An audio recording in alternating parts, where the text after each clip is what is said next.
Good morning, students. I hope you all are fit and fine and healthy.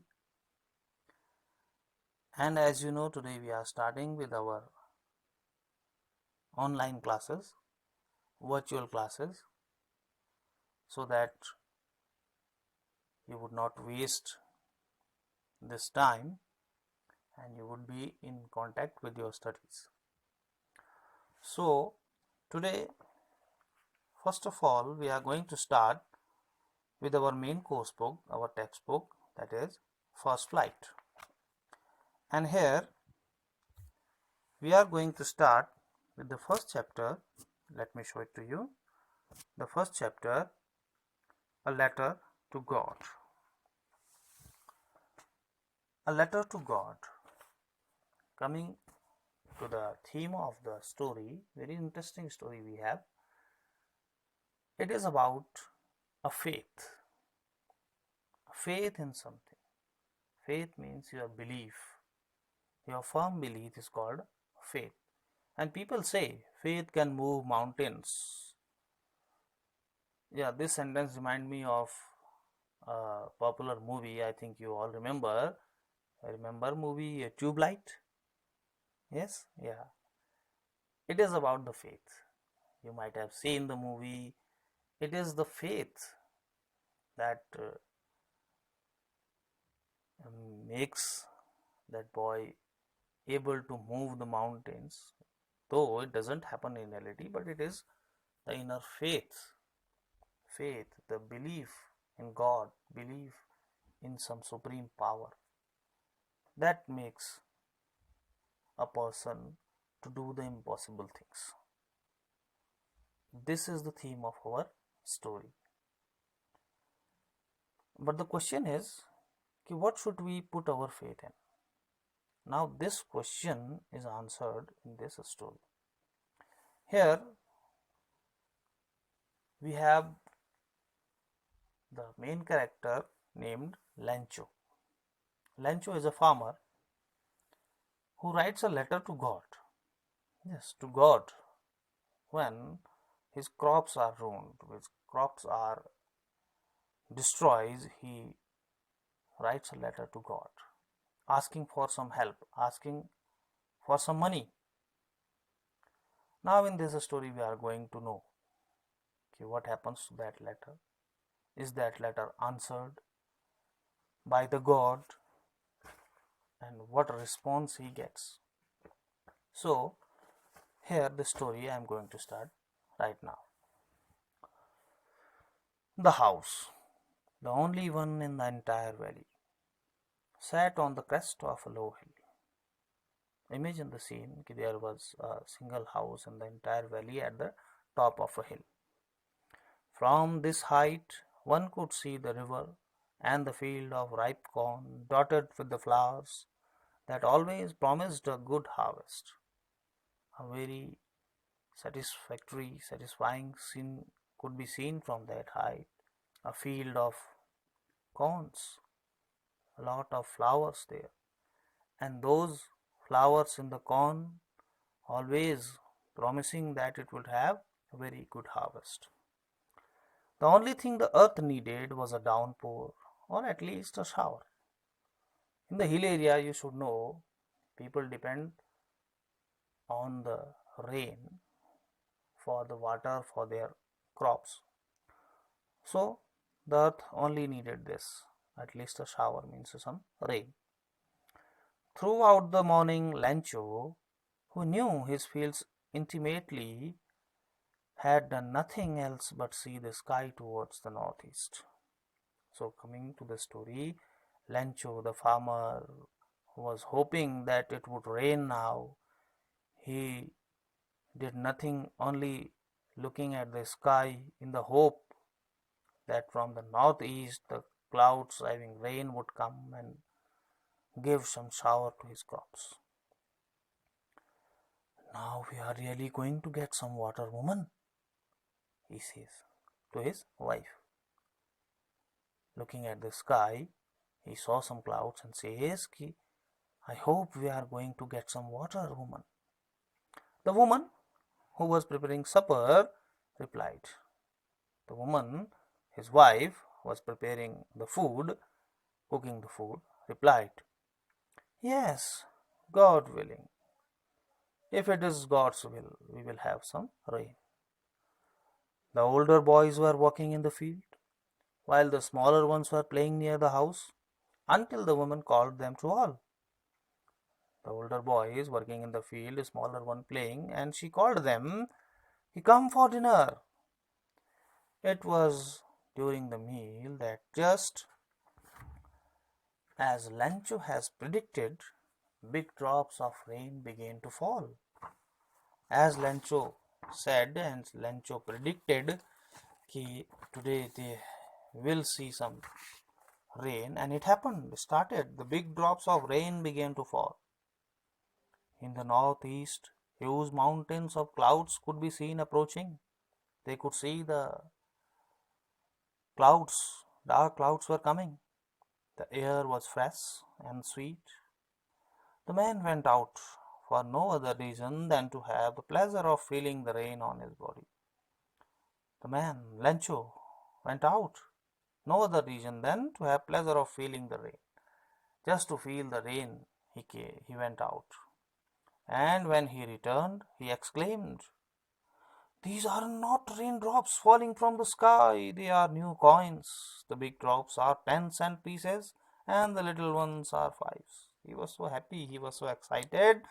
He said, "These raindrops are not actually raindrops, these are coins. These are big drops, are the big coins of 10 cent. Cent is the coin, 10-cent pieces, and the small are 5 cents." He was so happy. With a satisfied expression, with a satisfied expression, he regarded the field of ripe corn with its flowers, draped in a curtain of rain. He called his cornflowers are draped in a curtain of rain, covered in a curtain of rain. But suddenly a strong wind began to blow, and along with the rain, very large hailstones began to fall. Hailstorms started. These truly did resemble new silver coins, though those hailstorms looking like silver coins. The boys, exposing themselves to the rain, out in the rain, ran out to collect the frozen pearls. Those hailstorms looking like the frozen pearls, boys were playing with it. They liked to play with them, so they went to collect those frozen pearls, those hailstones. "It's really getting bad now," exclaimed the man when he saw the hailstorm, because hailstorm would damage all the crop. So he said, "It's really getting bad now. I hope it passes quickly, it goes away quickly." It did not pass quickly. It did not happen. For an hour, and so the hail rained on the house, the garden, the hillside, the cornfield, on the whole valley. The field was white, as if covered with salt. For 1 hour, the hailstones, and after that, everything was covered with those white hailstones, as if it was covered with white salt. Not a leaf remained on the trees. Those hailstones struck all the leaves out of the trees. The corn was totally destroyed. The flowers were gone from the plants. Lencho's soul was filled with sadness. His all crop, his all harvest was destroyed. When the storm had passed, he stood in the middle of the field and said to his sons, "A plague of locusts would have left more than this." A plague of locusts. A plague of locusts is a big storm of group of locusts. Locusts are the insect like grasshoppers. They come in a very large numbers, in thousands and lakhs of number, and they destroy all the crops. So he said, even a group of locusts would have left something, but this hailstorms have destroyed everything. The hail has left nothing. This year we will have no corn.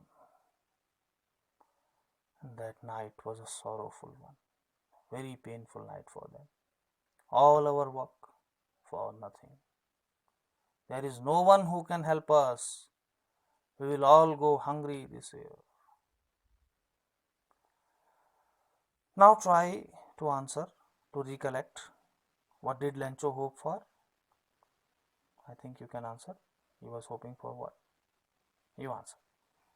Why did Lencho say the raindrops were like new coins? Raindrops were like new coins. He was very hopeful. How did rain change? Rain changed into something else. What happened to Lencho's fields? And what were Lencho's feelings when hail stopped? You can answer all these questions, I think. Now, continuing. But in the hearts of all who lived in the solitary house in the middle of the valley, there was a single hope, help from God. In that house, in that solitary house, means lonely house, whoever was living, all the people living there was a single hope, the hope that God will help them. Don't be so upset. Even though this seems like a total loss, remember, no one dies of hunger. That's what they say, no one dies of hunger. They say, people say no one dies of hunger. So be hopeful. All through the night, Lencho thought only of his one hope, the help of God, whose eyes, as he had been instructed, see everything. As he has been told, he has always heard that God's eyes see everything. So he was still hoping that God would help them.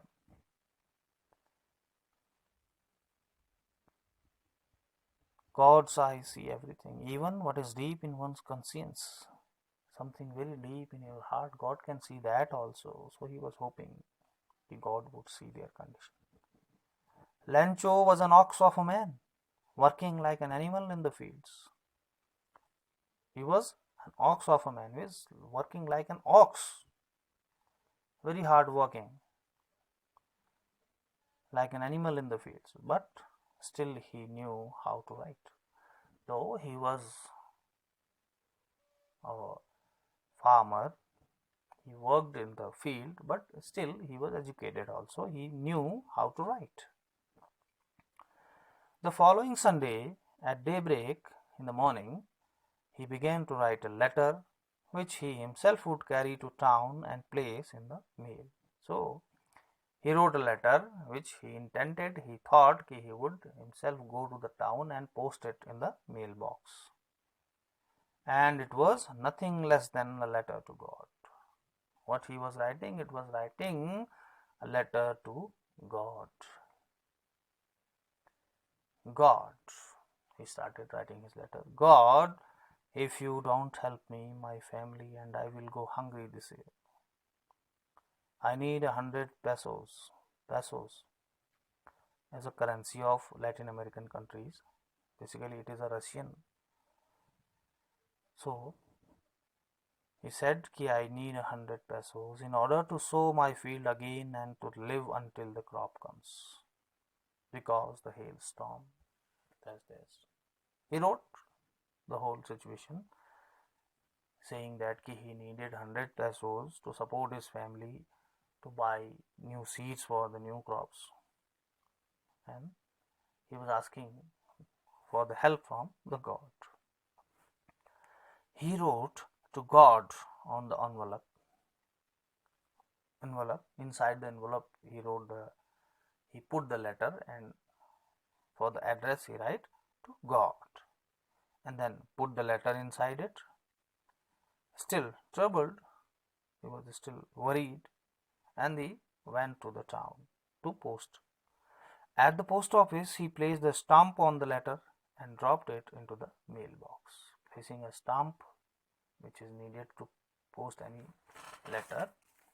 He dropped the letter into the mailbox.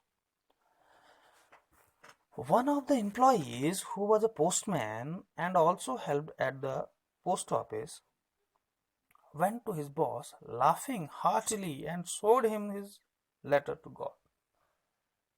When a postman, saw that letter it was written for God, and he find it very funny that somebody is writing to God.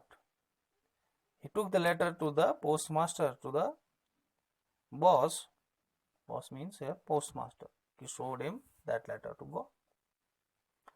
Never in his career as a postman he had known that address. He was a postman. His work was to deliver the letters, but that address to God he never knew in all his career. The postmaster, a fat, amiable fellow. The postmaster was a very friendly and pleasant, amiable person. Also broke out laughing when he saw, he also started laughing. But almost immediately he turned serious. But suddenly he became very serious. And tapping the letter on his desk, commented. Tapping the letter on his desk, said, "What faith! I wish I had the faith of the man who wrote this letter. Starting up a correspondence with God." Oh. He was surprised. He said, "Wow, what a faith this man has. I wish I also had the same faith like this man who is writing a letter to the God in the hope that God will answer." Oh, this is a supreme example of faith. I wish I also had the same faith. He was very impressed.